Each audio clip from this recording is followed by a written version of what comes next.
What's up? We're back with another video. Today I got a little different type of style, type of thing going on for y'all.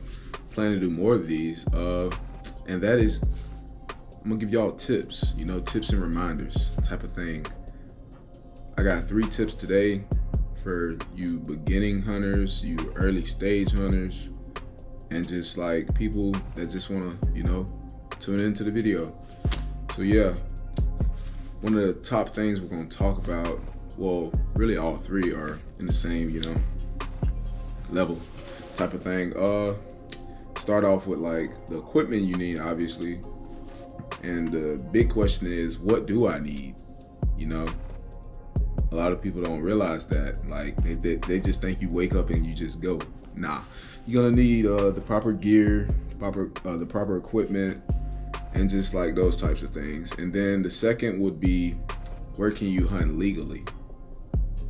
Because I don't want you to get mistaken for a deer or whatever anybody's hunting at a given time. Yeah, I don't want that mistake to happen for you.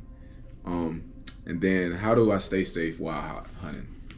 And that's something that people don't talk about enough. Because here recently, man, there's been a lot of people being in tragic accidents that could have been prevented if they had the proper training.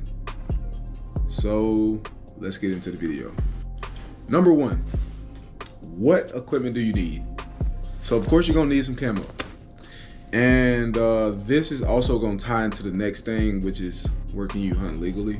But yeah, you're gonna need camo, but if you're hunting on public land, you typically want to go out there with an understanding of what you can shoot, what size the animal should be, and what I mean by that, like its beams and all that stuff, and does its rack width, is it 2 to 3 inches outside of his ears, all that different stuff. You need to go in prepared, and you need to go in knowing your stuff, because if you don't know your stuff, you're not going to be able to hunt.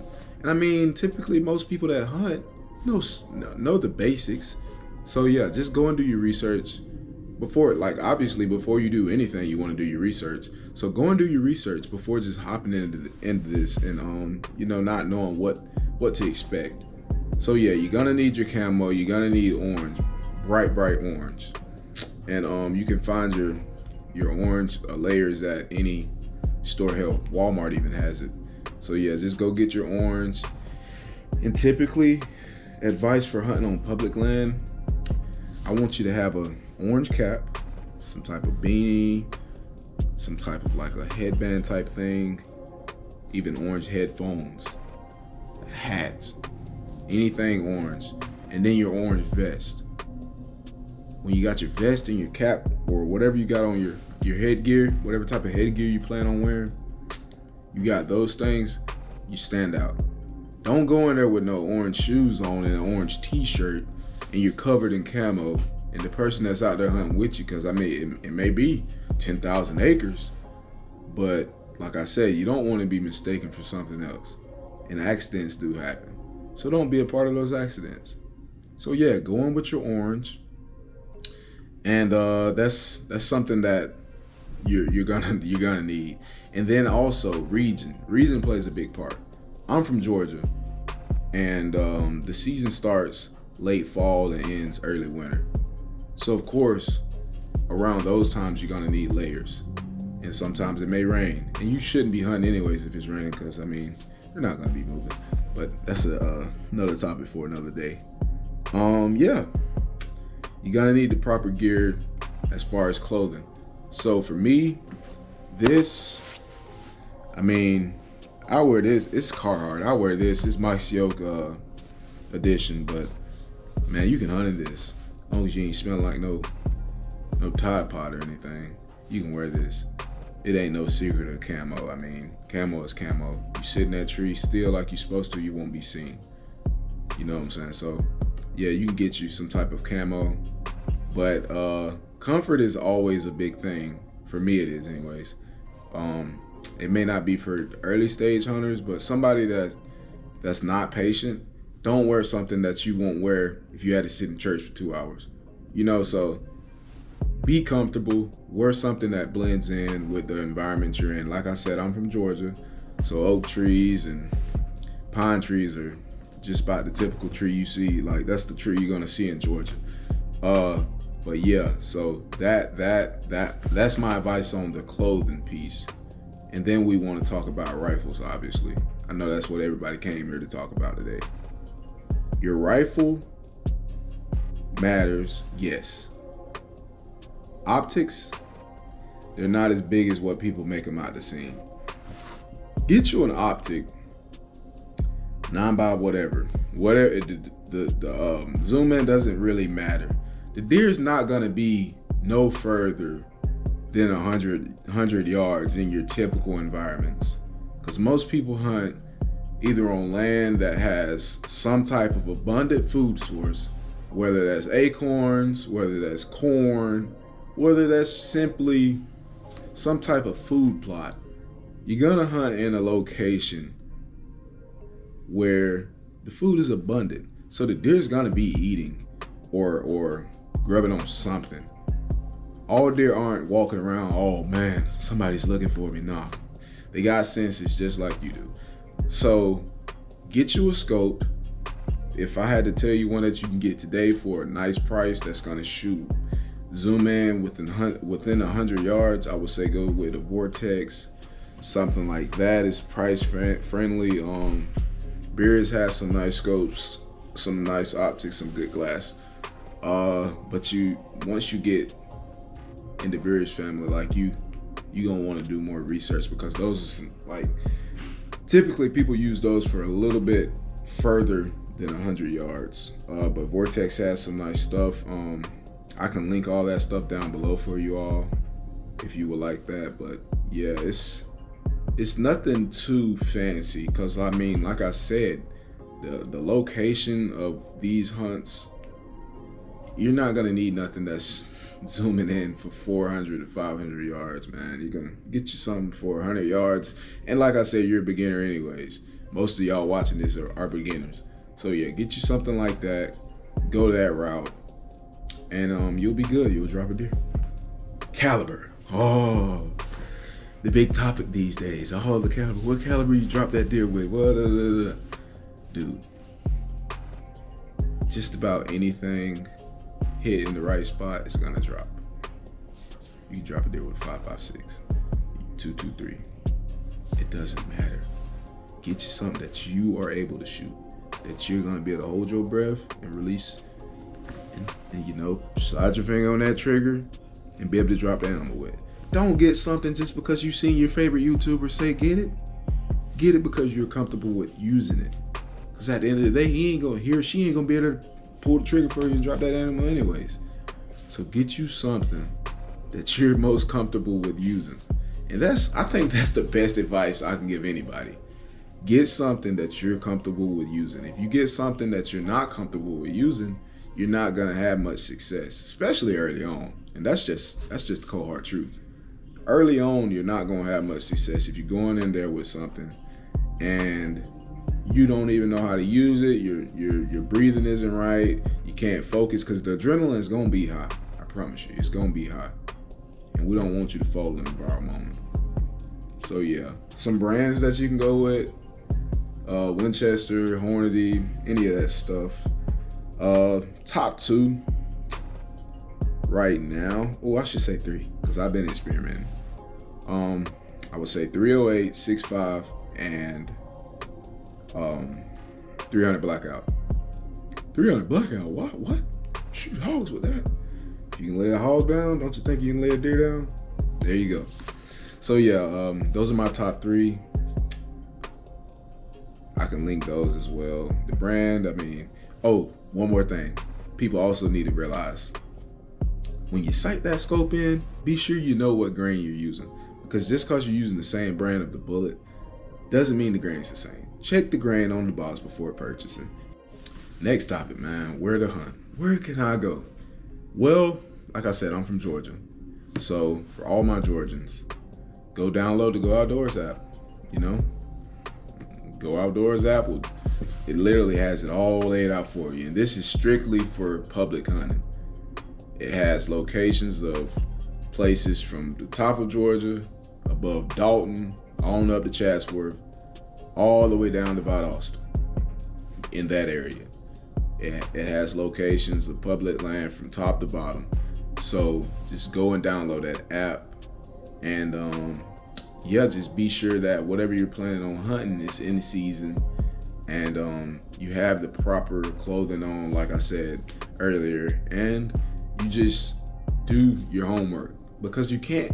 The thing about public land is they want you to come in with experience as far as like regulations and what qualifies as a takedown. Like, and what I mean by that is you can't shoot no doggone fawn, man. Don't go out. And I know you may be like, it's your first time and you may be excited. You see a young buck, little buck walking out there or something. You just trigger happy and you just want to get your first kill. On public land, I wouldn't even tell you. I advise you not even do it on private. You know, people do it, but let them walk. They expect you to know. They expect you to have some type of education on the things that you can and can't do. It's like any other place.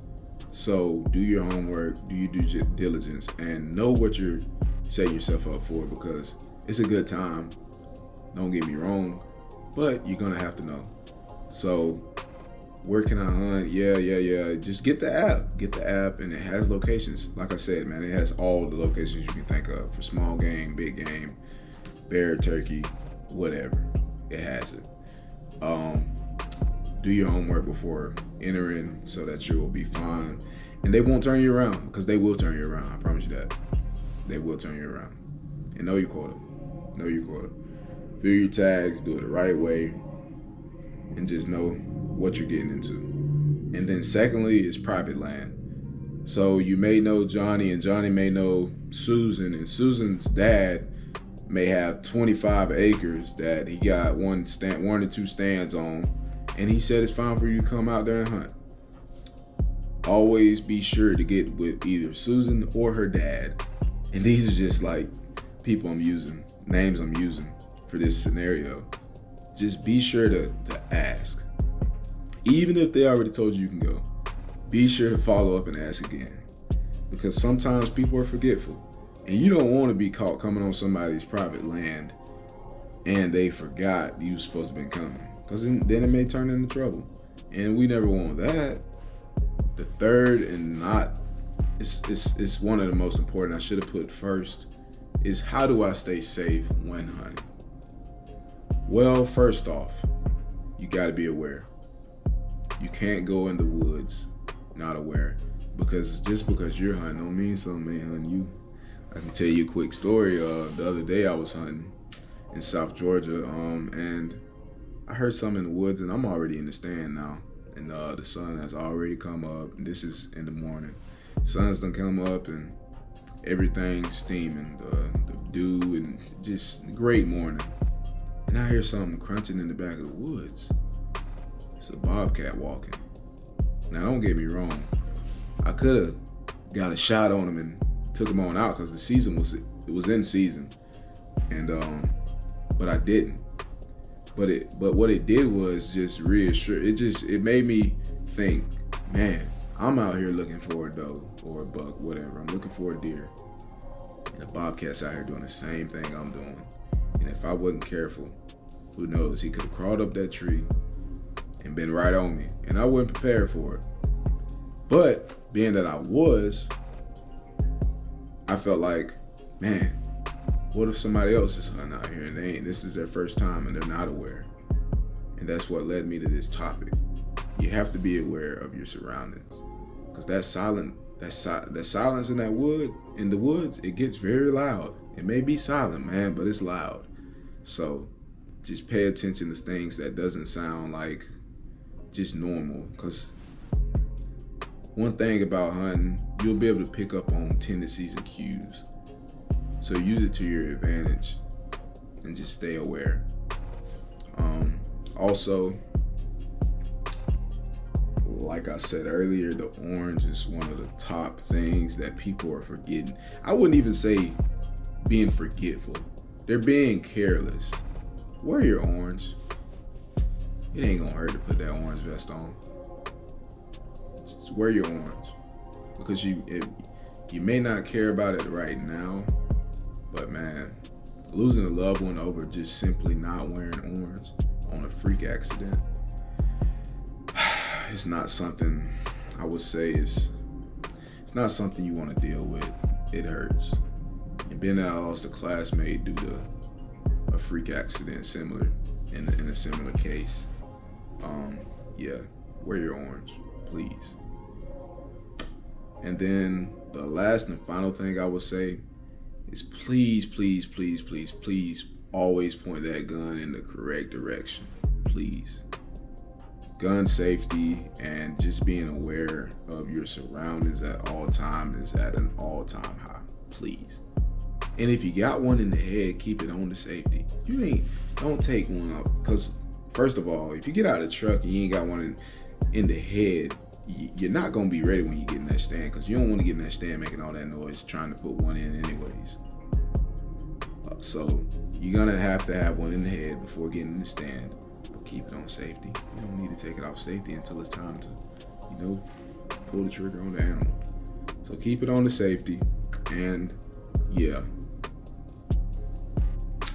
One last thing, I know I said that a while ago, is being that you're gonna be,